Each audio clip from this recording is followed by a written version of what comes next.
Ladies and gentlemen, fellas, welcome back to the Week 10 NFL betting show today, where I have right now 4 spread picks in and a lean on a 5th game that I don't officially have placed yet, but I'm looking at it, so I'm letting you know just in case. I'll update it on Twitter, but just in case I snatch that one as well. Thank you for being back here. An eventful week in Week 9, and we move now to the double digits in the NFL in Week 10. If you're brand new here, this is what we're going to do here. I'm going to give you reasons why at least I already have wagers in on the 4 games today. Sometimes it's 5, sometimes it's 6, sometimes it's over-unders, teasers, whatever it is. It depends on what the lines look like. I'm not going to force anything. I don't pick every single game. I see why there's reasons to be leaning in every single game just from an entertainment and a content standpoint. But for me personally, I'm just going to be talking about the games that I already have bets in, and that's going to be these 4 that we talk about today. And I'm going to give you exact reasons why efficiency metrics that actually matter in terms of the Vegas odds makers. I'm going to show you where to be shopping your odds. Behind me right now on the screen, if you're watching on YouTube, welcome. I'm using the Action Network dashboard, which is just showing you a bunch of different spots to get odds. And it's not just the ones you see on the screen. There's a lot of different books on here, as you can see. I'm scrolling right now.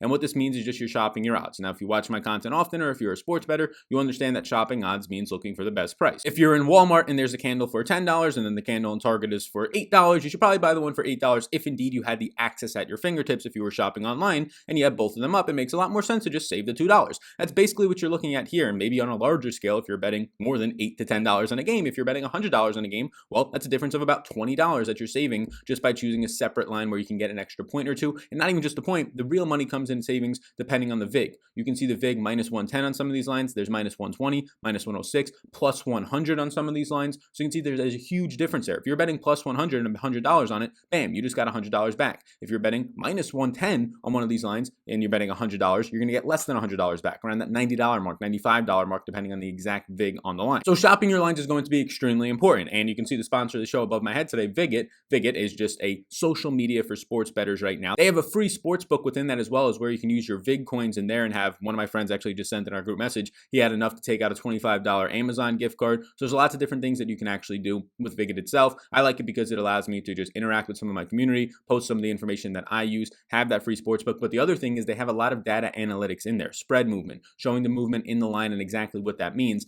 And that's what we're talking about here when I'm talking about shopping your lines. There's opportunities to shop your lines on the Vigit app itself, looking at all the different numbers where you can get them on different sports books, and also being able to track the line movement throughout the week to see if you're on the right side of that number. If you got a team, let's just say the New York Giants at +3, and they start to move to +2, +1, that means you're on the right side of that number. You're on the right side of the closing number. All that is very easy to track with Vigit. And if you use my code, it's a free app to download. I urge you to check it out. It's like Twitter for sports bettors. Again, Vigit, VIGIT. Use my code SAL, just SAL. You will get 1,000 VIG coins, which basically means credits that you can use to actually use in their free sportsbook on there, which allows you to cash out prizes like Amazon gift cards. So check out Vigit down below. I enjoyed it a lot. I'll be referencing it throughout the show just because I use the app for some of my research. It's very good and in-depth research that actually allows you to look at stuff, simple things just as injury dashboards that are right up there to see which players are going to be questionable for the game. That obviously impacts the game, all the way to line movement, which is going to be a little bit more important for us sports bettors out there. So I appreciate it if you download that app, check it out. Like and subscribe before we get into this video. We're over 32,000 subscribers now, so thank you so much. Let's get into these 4 lines, everybody, and I'm going to smack you with some information. So the first game that I'm looking at right now is actually going to be a divisional rival matchup, which I think this game was on Thursday night earlier in the year, and I think there was a spread just like this one, like a +3, +3.5. Now, I got it when it first opened at +3. It's still out there at +3.5 as of my recording of this right now on Tuesday morning. It'll be out pretty shortly after I record this. On FanDuel, there's still a +3.5. If you want to get it where I got it, that's where I got it right now. So +3.5, I'm taking the New York Giants, and let me tell you why. So right now, the New York Giants are 6-2 versus spread this year, while the Eagles are 3-5. So what do those numbers mean, right? They're just trends for the most part. It's not as much indicative of what's going to happen in this game, but it lets you know that Vegas has been overvaluing or undervaluing a team. The Giants being 6-2 against the spread means that they're being undervalued so far this season through 8 games. And the opposite side for the Eagles being 3-5 against the spread means they're being overvalued in their games just on like a very high look. But now let's dig down deeper into that. The Eagles rank 28th in yards per play this year, while the Giants rank 30th. And the Washington Redskins are also in the bottom 5 in that department. Cowboys slightly above it, but continue to trend downward over the last 5 games. The entire NFC East is going to be in the bottom 5 in yards per play per game. Not great offenses. But here's the thing where the Eagles start to look a little bit better, and obviously why they're favorites. Their defense is number 4 in yards per play allowed, so a very good defense overall, but the Giants are still pretty good. Top half of the league in yards per play allowed and number 15 overall, so that's good to see, and they get even better in specific areas as well.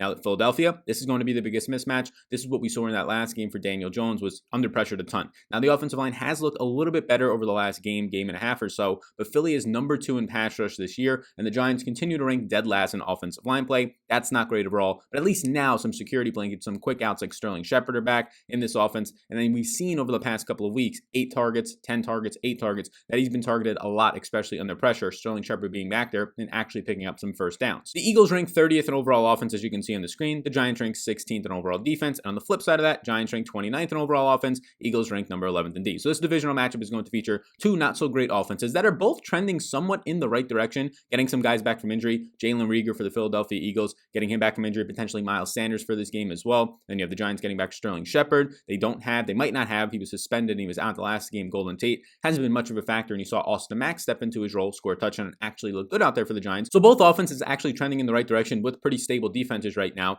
This is a spot where I think is going to also be important in terms of being on the side of the Giants in this one right now. Two things. Number one, you're going to have the Giants being number 2 in run defense this year, very good run defense, and the Eagles are number 15 overall in run offense. So the Eagles are going to get there on pass rush. If the Giants can stop throwing and force Carson Wentz to throw a ton, that can be an advantage for them in this game, where the Eagles, yes, they have Jalen Reagor still in this game, but outside of that, not the greatest of passing weapons. Both tight ends does not look like, as of right now, at least Goddard's going to return this week. Greg Ward is probably not scaring anybody, and when you can put James Bradbury on maybe Jalen Reagor, it's easier to defend the pass. Here's another big thing. We know that Joe Judge is all about the fundamentals. You talk about him harping over players not diving on a ball. I mean, this is going to be a very good head coach, in my opinion, or at least some sort of a coach, because how fixated he is with the attention of detail. The Eagles are -7 in turnover differential this year. That's not good. That's one of the worst teams in the NFL. The Giants are neutral. They're 0. So that means that they've had just as many turnovers as they have gotten back turnovers on defense. I think that's a spot where I'm going to be on the Giants +3.5. Also, just the other huge reason why I get the hook, right? The +3.5, that extra half a point. A lot of games end in a field goal. If this game ends up ending 24-21, we actually win that bet instead of pushing it, or depending on your book, a push could be a loss. So +3.5 on FanDuel as I'm seeing this. If you find the +3s and you only have +3s out there, at least on PointsBet right now, it's +100, so you get plus money on that compared to the other books where it's down to -105 and 110 so far. So that is going to be bet number 1 of week 10, the New York Giants +3.5 versus the Philadelphia Eagles. Let's now move into the second bet as it comes up on the screen right here, the Houston Texans versus the Cleveland Browns. So the Texans are fresh off of a win against the Jacksonville Jaguars, where Jake Luton actually looked pretty good. Now you get the Cleveland Browns coming off of a bye with a couple things up in the air for them right now, so this can become a little bit risky. We have to see on Wednesday, hopefully we get news, or maybe even today, that Baker Mayfield is going to be cleared from the COVID list. He got put on the COVID list during the bye week. He's had about 10 days, maybe close to 2 weeks, depending on when he actually ended up testing positive for COVID. To get ready for this game, he's just going to have to pass a couple tests in a row, but that could be up in the air. It could be a little bit murky. Case Keenum, I believe, would be the backup in that spot. And then you also have for the Browns, Nick Chubb practicing this week, which would be very advantageous because, as you can see on the screen right now, you're going to get Nick Chubb potentially practicing against the number 23 run defense of Houston that also ranks 23rd in tackling, so bottom third of the league in both of those metrics. So I think you might be getting Cleveland a little bit undervalued here, and it makes sense. Like, we got Cleveland right when it opened at -2.5. That's the side of this bet that I'm going to be on right now. There's a -2.5 still out there on PointsBet as I look at this, but it's already moved to -3 in a lot of spots, -3.5 already currently right now on DraftKings and Unibet. So this line is moving very quickly. It makes sense that some sports bettors, probably like myself, looked into these numbers and said this is completely undervaluing Cleveland in this situation. It's already moving to a point, so by the time this video is out, be sure to check PointsBet or FanDuel where it's at -3 BetMGM. So why do I like Cleveland in this one? Well, Cleveland's 3-5 versus the spread. Houston's 1-7, so both of these teams have been overvalued this year. Houston has been majorly overvalued, a lot of that because of how terrible their defense has been, and part of that for the first half of the year from having Bill O'Brien really hurting both sides of the ball, your offense as well, and we've seen how well Watson has played this year, but really after O'Brien has left as well. Cleveland is number 15 in yards per play when Houston is number 5 in that metric, and Watson has been playing his best football potentially ever. 8.8 yards per attempt. That's second in the NFL overall right now, only behind the Minnesota Vikings quarterback and Kirk Cousins. He has a 68.5% completion percentage and 297 yards per game. He has looked very good out there, and his offensive line for now about a year and a half or so has been giving him protection. Now Cleveland on defense, number 13 in yards per play allowed. This is where Houston falls apart. They're 27th. The smaller the number, the better. So top half of the league for Cleveland's defense, and basically bottom 5 in the league close to it for the Houston defense. This is a couple of the metrics, and this is why I have them in bold on the screen right now if you're watching on YouTube. And if you're listening on the podcast, take a couple seconds of your time right now or even after the show, get into a chance to win a $50 giveaway if you leave your Twitter or just a way for me to contact you, an email. If you leave a 5-star rating and review on the Apple Store if you have an Apple device, 5 stars ratings takes about a minute of your time, or the Stitcher Store if you have an Android device. It really does help. We're over like 530 reviews right now, trying to get to 600 maybe by the end of the month, so I appreciate that in advance. So a couple spots that I really like, and this is why I'm going to be on the Cleveland side of it. Outside of getting the nice 2.5 number and beating that field goal -3 number, which is always good to see, Cleveland's number 2 in run blocking and has the number 5 overall run offense. If they get Nick Chubb back, it's even better. If they don't, I'll take Kareem Hunt in his 20-plus touches here against the Houston number 23 run defense and number 23 tackling unit. Cleveland is also number 7 overall on offense when Houston is number 25 overall on defense. If Baker is indeed going to be back, he's going to have a lot of time to throw because Houston actually ranks 26th in pressure this season. Houston, turnover differential. Again, major thing here in terms of just trying to beat these spreads. End of the game, trying to prevent backdoors. Houston is -4 in turnover differential. They have 4 more turnovers than they've caused on defense. And then if you look at the other side, the Browns are +4. So compared to Houston, it's an 8 overall turnover differential from Houston to the Browns. I'm going to be on the Browns at -2.5 in this one. That's our second bet of week 10. Let's now move into our third bet, which is going to be a game that I cannot wait to watch. It might not be a game that a lot of people are looking forward to. I do think that there's maybe some playoff hopes here for the Dolphins. I think that they're fading away. They played a very good game against the Arizona Cardinals, but this is a spot that I really do like. So we saw this number open at +3. It's now down to +2.5 in pretty much every spot. I snagged it at +3 for the Los Angeles Chargers versus Miami. It is Tua time versus Justin Herbert. 2 first-round top 10 picks from the 2020 draft are squaring off. The Chargers are 5-3 versus the spread. They've been way undervalued, and that's because a lot of people just in general undervalued this Justin Herbert kid when he was coming out of college. And if he's going to be undervalued and quarterbacks make up for a good amount of the points in Vegas spread, it makes sense that him playing very well has put this team in a position to beat the Vegas odds. And then you have Miami, who's just naturally undervalued. Their defense has very much so improved in certain areas. And then you have Ryan Fitzpatrick playing a little bit over his head, 6-2 versus the spread this year. So it's Herbert versus Tua. You can see on the screen, Herbert 8 yards per attempt this season, 303 yards per game. He's honestly been fantastic.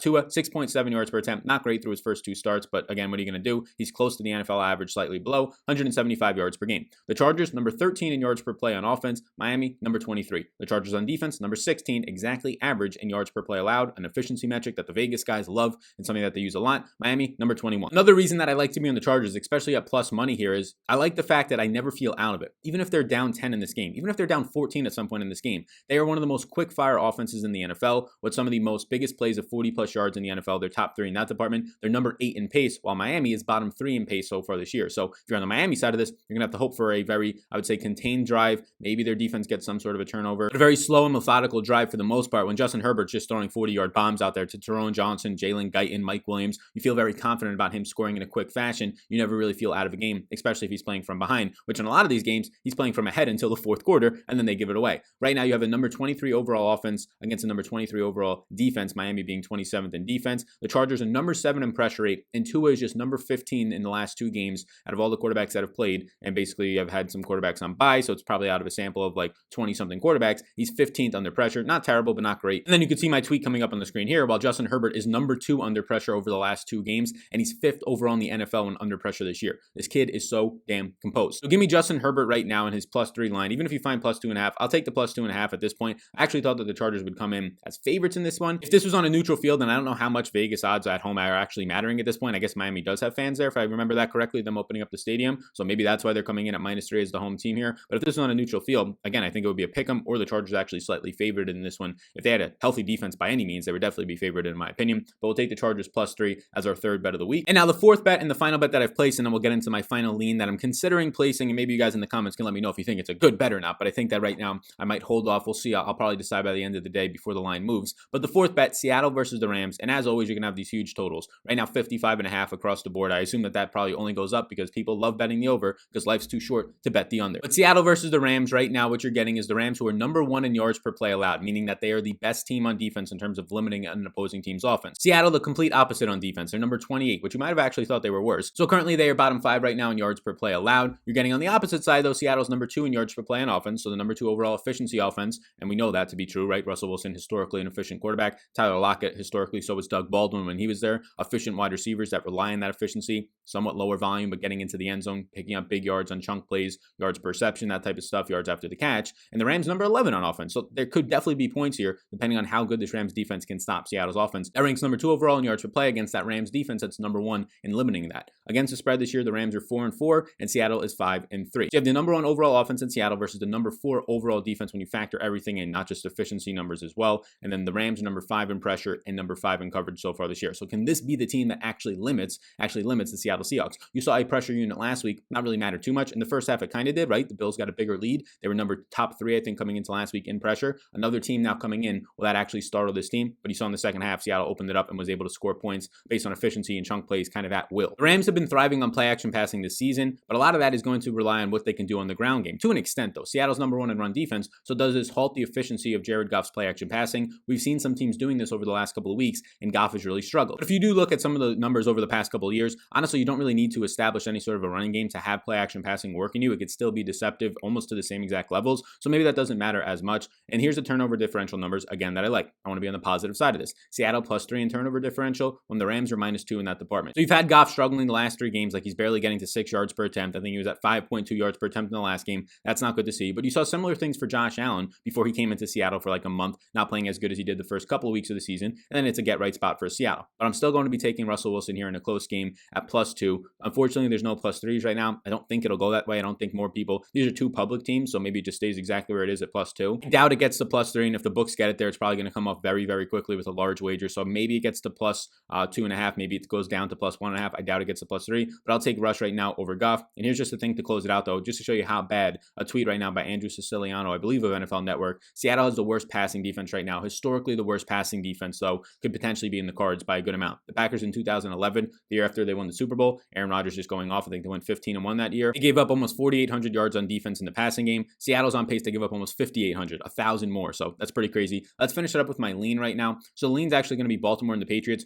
We saw the Patriots come from behind with a big win. Cam Newton had a big game. Jacoby Myers continues to play very, very well and kind of solidify himself and maybe earn another type of a contract after this year from the Patriots or whoever else. He's playing very good right now. Maybe the wide receiver that Damiere Byrd was supposed to be, N'Keal Harry was supposed to be. It's just somebody they had all along since the preseason last year balling out. Jacoby Myers actually has gotten more work now with the Patriots. Now, if I'm going to take a side on this one, I would lean Baltimore -7, right? You had Baltimore coming off of a game where they just got beat by the Colts. They did not look good. They have not looked good now for a couple of weeks now. And Lamar Jackson looked honestly bad this year. But you have the Patriots on prime time. It's like the stereotypical cliche. Patriots on prime time, big come from behind game. Everybody loves betting the Patriots in general. Everybody knows Lamar is struggling this year. So do we get a lot of money on the side of the Patriots? That's why I kind of want to wait here. Because you can see that this game opened at -6.5, and the line's kind of all over the place. -7.5 in some spots, staying -6.5. So early on, it seems like the money's moving towards the Ravens, but I assume that this line opened up yesterday before the Patriots game happened. I want to see if the line moves back in the opposite direction. If it moves enough to the Ravens going from like -7, -7.5 on some of these books to -6, like flat, I'll probably take it at that point. But at -7, -7.5, I'm going to hold off. Baltimore's +4 in turnover differential. The Patriots are -1. So Baltimore wins that category. Baltimore's 4-4 against the spread. The Patriots right now are 3-5. Coming into this past week, and if you actually count last night's game, they're actually 3-6 now, and Baltimore is going to be, I believe, 4-5. So they both lost against the spread this past week. That's coming in through 8 weeks. Now, if we update it just in my head quickly, that's coming in through 9 weeks. Baltimore's number 6 in yards per play allowed, so they're very good in terms of their defense still being efficient to an extent. The Patriots are number 29, bottom 4 in the NFL. Both these teams are very bad on offense. Both of them are basically bottom 20 in the league in overall yards per play. The Patriots bumped their number up a little bit last night to get to number 19 now. This is a spot that I like a lot, though. New England, number 31 versus the run overall. Baltimore runs the second most running plays per game, partially because their quarterback loves to run the ball a lot. 32.6 run plays per game. So both of these teams having not much of a pressure rating, both bottom 8. They seem to be on all the numbers kind of evenly matched. People might think the Patriots are a lot worse based on the fact that they almost got beat by the Jets last night, and I can understand that. It was obviously the last situation for the Jets to maybe have a get-up game all year long on a Monday Night Football game. So I understand that if you think that the Patriots are closer to the Jets than they are to the Ravens, that makes sense, and so the spread kind of indicates that. But I think a lot of these numbers are saying that they're pretty closer than people actually expect there. The Baltimore offense is not as efficient as it once was. They'll get Marlon Humphrey back, which will probably help out a lot. Maybe put him on the slot against maybe Jacoby Myers if he stays in the slot for a decent amount of the game. Otherwise, it'll be N'Keal Harry if he returns and whoever else, Damiere Byrd on the outside. So the Patriots right now, like if they're going to keep moving up from +7.5 to +8, I'd honestly lean the Patriots side of that. But I want to bet the Baltimore Ravens anything if we're going to touch this game. So I'm hoping that it gets down to -6. Let me know what you think about that right now. Obviously, the Patriots barely beating the Jets makes a lot of people probably want to get on the Baltimore side, but this is a lot of points for a Bill Belichick team. This is not a good Ravens team this year. So thank you for tuning in. Those are the 4 bets that I have already placed, and one potentially in the Baltimore Ravens versus New England Patriots. Let me know what you think about that game. Let me know if you're betting any other games on this week, and be sure to check out Viget. You can get 1,000 Viget coins, so you can use in their free sports book as well. Win some Amazon gift cards and some other merch or things like that. If you use the promo code SAL, SAL, the app is totally free to download. It is Viget, VIGIT, Viget app. You can find it in your app store today. Like and subscribe before you go. I appreciate you all in advance a ton. If you want to check out my other content for this week, we have some player props going out on Friday. Player prop video for Monkey Knife Fight will be out on Friday, so you can check that one out. Goes out around noon Eastern time. Then a bunch of other content on the channel from live streams for daily fantasy sports, fantasy football. Check all that out. Like and subscribe before you go. Thank you very much, and I will see you in the next one.